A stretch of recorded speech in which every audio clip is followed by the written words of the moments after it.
আসসালামু আলাইকুম। আজকে আমরা দেখব রেজভেন্টের অটো বাইপ্যাপ মেশিন। অনেক সুন্দর এবং চমৎকার একটা মেশিন। তো শুরুতে পিছনের দিকটা দেখে নিই যে পিছনে কি কি আছে। তো দেখেন, এটা হচ্ছে আমার পাওয়ার কেবল লাগানোর জায়গা। এটা হচ্ছে এসডি কার্ড বা মেমোরি কার্ড লাগানোর জায়গা। এখানে পেশেন্টের ডাটাটা যাতে রেকর্ড থাকে। এর পাশেই দেখেন রয়েছে, এটা হচ্ছে ফিল্টার। এই ফিল্টারটা কিন্তু অবশ্যই মাঝে মধ্যে পরিষ্কার করতে হবে। আর এটা হলো সাইলেন্সার বা যেখানে আপনার হোস পাইপটা লাগবে, এদিক দিয়েই মূলত বাতাসটা বের হবে। আর এর পাশে রয়েছে এর পাশে দেখেন যে হিউমিডিফায়ার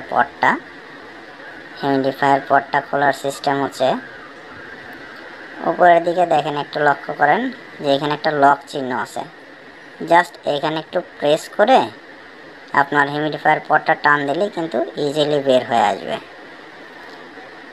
তা আপনারা নিজেরা একটু ট্রাই করে দেখেন, খুব ইজিলি এটা কিন্তু বের হয়ে আসবে। আমি যে হিউমিডিফায়ার পটটা খুলে নিলাম, দেখেন এটা হলো আমার হিউমিডিফায়ার পট।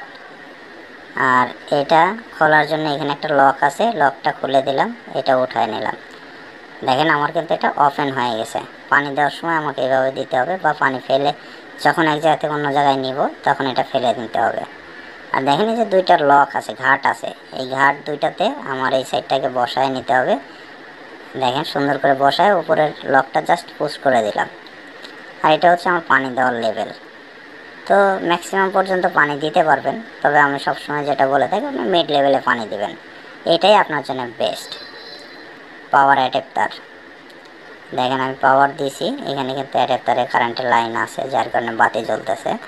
তো এই যে পাওয়ার কেবলের জ্যাকের মুখটা, এটা আমরা এখন মেশিনে কানেক্ট করব। এই যে পাওয়ার কর্ডটা কিন্তু আমি এখন লাগাই দিব। দেখেন এই যে লাগাই দিলাম। আমার পাওয়ার কেবল লাগানোর সঙ্গে সঙ্গে কিন্তু ডিসপ্লেতে বাতি চলে আসছে, তার মানে দেন আমার মেশিনটা পাওয়ার পাইছে। দেখেন এটা হলো রোটারি বাটন। এরপরে উপরে আছে দেখেন, এটা হচ্ছে অন অফ সুইচ, বাতি জ্বলতেছে, এটা অন অফ সুইচ। আর এই পাশে যেটা, এটা হচ্ছে র্যাম বাটন।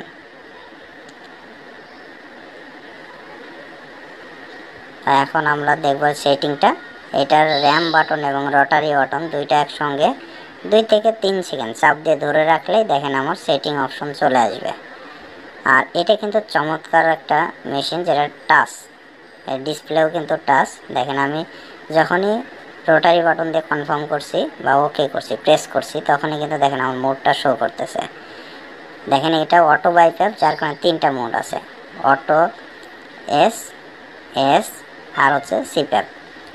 সিপ্যাপ তো সিপ্যাপ, এস মানে বাইপ্যাপ, আর অটো এস মানে অটো বাইপ্যাপ। তো এখন আমরা মোড সিলেক্ট করে নিই। সাপোজ ধরেন আমরা অটো বাইপ্যাপ দিব, এই যে অটো এস, এটা সিলেক্ট করে নিলাম। এবার কনফার্ম করে দিলাম। আর আমার বাইপ্যাপে যেহেতু 2টা প্রেশার দিতে হয়, একটা ইন্সপাইরেটরি, একটা এক্সপাইরেটরি। তো এখন ইন্সপাইরেটরিটা সাপোজ মানে ডক্টর আমাকে ধরেন পেশেন্টকে দিতে বলছে যে 18.5, আমরা 18.5 করে দিব। ওকে, 18.5 কনফার্ম করে দিলাম। আর এদিকে ধরেন যে আমার ইপ্যাপ বা এক্সপাইরেটরি প্রেশারটা দিতে বলছে ধরেন 9। তো ঠিক আছে, আমি 9 করে দিব। ওকে, 9 করে দিলাম, কনফার্ম করে দিলাম। দেখেন আবার সেমভাবে র্যাম বাটন এবং রোটারি বাটন দুইটাকে একসঙ্গে চাপ দিয়ে 2 থেকে 3 সেকেন্ড ধরে রাখবো। ধরে রাখলেই সঙ্গে সঙ্গে আমার মেইন ডিসপ্লেতে চলে আসবে। দেখেন ডিসপ্লে চলে আসছে। আর ডিসপ্লেতে শুরুতেই দেখেন আমার উপরে কিন্তু শো করতেছে আমার কোন মোড। এখন মেশিনটা আমি অন করে দিলাম। অন করাতে কিন্তু দেখাচ্ছে, দেখেন এই যে আমার আইপ্যাপ কত দেওয়া আছে আর ই প্যাপটা কত আছে, দুইটাই কিন্তু আমার এখানে শো করতেছে। প্লাস আপনার এই যে উপরে যে মোডটা আছে, এই মোডও কিন্তু শো করতেছে। এই যে আমার অটো এসে আছে। আর এই পাশে যে হিউমিডিটিটা আছে, এটা হচ্ছে ক্রস চিহ্ন, কারণ আমার হিউমিডিফায়ারে এখন পানি দেওয়া নাই। পানি দিলে তখন কিন্তু এখানে ক্রস চিহ্ন দেখাবে না। তো এইদিকে দেখেন এই যে ঘরটা আছে, এটা হচ্ছে র্যাম টাইম। এটা র্যাম টাইমে আমার এর সাথে 50 মিনিট দেওয়া আছে। তো তো যদিও এটা র্যাম টাইমটা আপনার বাইপ্যাপের ক্ষেত্রে লাগে না, তো সেক্ষেত্রে আমি এটা পরবর্তীতে এটা 0 করে দিব। আর আরেকটা জিনিস লক্ষ্য করে দেখেন যে পাতার কালার, দেখেন যখন নিঃশ্বাস নিবে তখন পাতার কালার একটা হবে, আর যখন নিঃশ্বাস ফেলবে তখন পাতার কালার ভিন্ন হবে।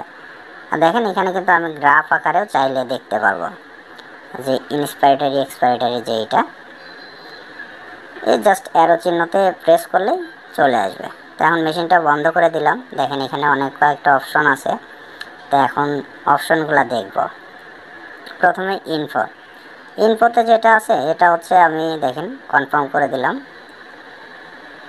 এইখানে আপনার পেশেন্টের ডাটা, অর্থাৎ আমার মেশিন কত ঘন্টা চলছে, পেশেন্টের কি অবস্থা ছিল, এটা সাপ্তাহিক বা মাসিক বা ইয়ারলি ভাবেই আমি দেখতে পাবো। তো এরপরে যেটা আছে হিউমিডিটিটা, তো আমার পানি না থাকার কারণে ক্রস। আর মার্কস ফিট, এটা মেশিন শুরুতে ক্যালিব্রেশন করে দেওয়াই থাকে, এটা আপনার সচরাচর না ধরলেও হবে বা এখানে হাত দেওয়ার দরকারই নাই। তো এর নিচে আছে দেখেন কমফোর্ট। তো কমফোর্টের মধ্যে বেশ কয়েকটা অপশন আছে, এই যে আইপিআর, এরপরে আছে হচ্ছে আপনার অটো স্টার্ট, অটো স্টপ, এই যে র্যাম প্রেশার, তারপর আপনার র্যাম টাইম, টিউব সাইজ, তারপরে মার্কস ফিট। তো এর মধ্যে দেখেন আপনার অটো স্টার্টটা হচ্ছে আমার যদি অন করা থাকে তাহলে মাস্কটা পেশেন্টকে লাগানোর পর পেশেন্ট যখন স্বাভাবিকভাবে 1 থেকে 2 বার নিঃশ্বাস নেবে তখন মেশিনটা চালু হয়ে যাবে। আর অটো অফটা হচ্ছে যখন মাস্কটা খুলে রাখবে তখন 2 থেকে 3 বার ব্রিথ নেওয়ার মতো যেমন সময়, এতটুকু পরেই তখন দেখবে মেশিন রেসপন্স করবে না, তখন মেশিন অটোমেটিক্যালি বন্ধ হয়ে যাবে। কারণ অটো অন অফ দুইটাই হচ্ছে একদমই পেশেন্টের রেসপন্সের উপরে। আর এখানে দেখেন এই যে পি র্যাম প্রেশারটা হচ্ছে আমার র্যাম টাইমের সাথে একটা সম্পর্ক আছে। তো এটা আমার র্যাম টাইম যত সময় থাকবে এই পি র্যাম প্রেশারটা তত সময় সাপোর্ট দিবে। দেখেন এই যে আমার পি র্যাম টাইমটা আমার এখানে 50 মিনিটটাকে আমি এখন 0 করে দিব, কারণ আমার বাইপ্যাপে আমার র্যাম টাইমের প্রয়োজন নাই। দেখেন আমি র্যাম টাইমটা 0 করে দিলাম। আর টিউব সাধারণত 2টা সাইজেরই হয়,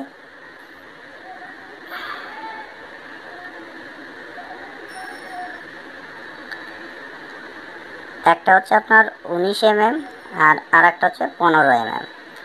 তো মেশিনের সঙ্গে সচরাচর আপনার 19 mmটাই থাকে বা এটা ইউজ করা হয়। আর 15 mmটা অনেক ন্যারো, এটা সাধারণত সিপ্যাপের সাথে ইউজ করা হয়। আর এরপরে যেটা আছে এটা হচ্ছে মাস্ক। দেখেন এখানে 3 রকমের মাস্ক আছে, ফুল ফেস, তারপরে আছে হচ্ছে আপনার পিলো, এরপরে নেজাল। তো নেজাল আর পিলো এই দুইটা শুধু সিপ্যাপের ক্ষেত্রে ইউজ করা হয়, আর ফুল ফেস অলওয়েজ বাইপ্যাপের সঙ্গে ফুল ফেসই ইউজ করা হয়। তো এখন যদি আপনার সিপ্যাপ লাগে সেক্ষেত্রে এখানে মাস্ক টাইপ চেঞ্জ করে দিতে পারেন। তো এখন চলে আসি, বের হয়ে আসলাম। এরপরে আছে আপনার সেটিং। তো এখান থেকে নর্মাল সেটিংয়ে যখন যাব এখানে দেখেন অনেক কিছু আছে। এই যে আপনার ওয়াইফাই কানেক্ট দিয়ে আরেকটা জিনিস করা যায়, সেটা হচ্ছে আপনি চাইলে ফোন বা অন্য ডিভাইসে ফোনের সাথে আর কি আপনার সিপ্যাপটা কানেক্ট করা যায়, যে ওয়াইফাই কানেকশন দিয়ে তখন একটা সফটওয়্যারের সাথে লিঙ্ক করে এটা কানেক্ট করা যায়, যেখান থেকে আপনি দেখতে পারবেন যে আপনার পেশেন্টের এখন মেশিন লাগানো আছে কি না বা কী অবস্থা। তারপরে SpO2, এর নিচে আছে দেখেন আপনার ব্রাইটনেস।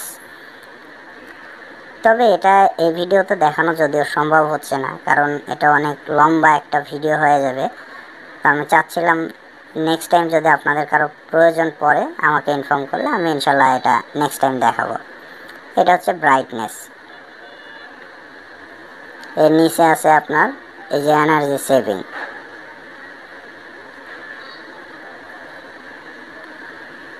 এর নিচে আরও কিছু অপশন আছে, তবে এখানে দেখেন আরও অনেক কিছু অপশন আছে যেগুলা এই ভিডিওতে দেখানো সম্ভব হচ্ছে না। এই যে date time format, date clock, তারপরে হচ্ছে আপনার alarm, reminder, touch, keytone, about. তবে অ্যাবাউটটা দেখেন, অ্যাবাউটের মধ্যে আপনার যেটা আছে সেটা হচ্ছে যে মেশিনের মডেল, সিরিয়াল নাম্বার, কত ঘন্টা ইউজ হয়েছে, এভরিথিং ইজ অল, মেশিনের পুরো ডিটেলস আপনি এখানে দেখতে পাবেন অ্যাবাউটে গেলেই। তো রেসপেনটা অনেক সুন্দর একটা মেশিন, এটা অন্যান্য মেশিন তুলনায় অনেক সুন্দর, দেখতেও সুন্দর, প্লাস এটা ইউজও অনেক ইজি, টেক কেয়ারটাও অনেক সোজা, যার কারণে অধিকাংশ মানুষই আপনার রেসপেনটাই পছন্দ করে। আর যারা আপনার বাইপ্যাপ বা BiPAP ST, CPAP machine use করেন, এদেরকে আমি সবসময় বলে থাকি যে আপনাদের মেশিনের প্রতি যত্ন নেন, কারণ আপনার একটা মেশিন যখন 1 বছর ইউজ করেন সেখানে কিন্তু অনেক ডাস্ট বা কার্বন জমে। সেক্ষেত্রে অবশ্যই আপনার মেশিনটা সার্ভিস করে নেবেন। এরপরে নিয়মিত দেখবেন যে আপনার ফিল্টারটা ময়লা হয়েছে কিনা, ফিল্টারটা ওয়াশ করবেন অথবা পরিবর্তন করবেন। এতে করে আপনার মেশিন অনেক ভালো থাকবে, আপনাকে অনেক ভালো সাপোর্ট দিবে। আর আপনার যেহেতু এই মেশিন দ্বারা রেসপিরেটরি সাপোর্টটা পান, সেক্ষেত্রে অবশ্যই মেশিনের প্রতি যত্ন নেবেন, তাহলে আপনার রেসপিরেটরি সিস্টেমটাও অনেক ভালো থাকবে, ভালো কাজ করবে, আপনিও সুস্থ থাকবেন। আজকে এই পর্যন্তই। Thank you so much. পরবর্তী মেশিনের ভিডিও পাওয়ার জন্য অবশ্যই চ্যানেলটি লাইক, কমেন্ট, শেয়ার এবং সাবস্ক্রাইব করে রাখবেন।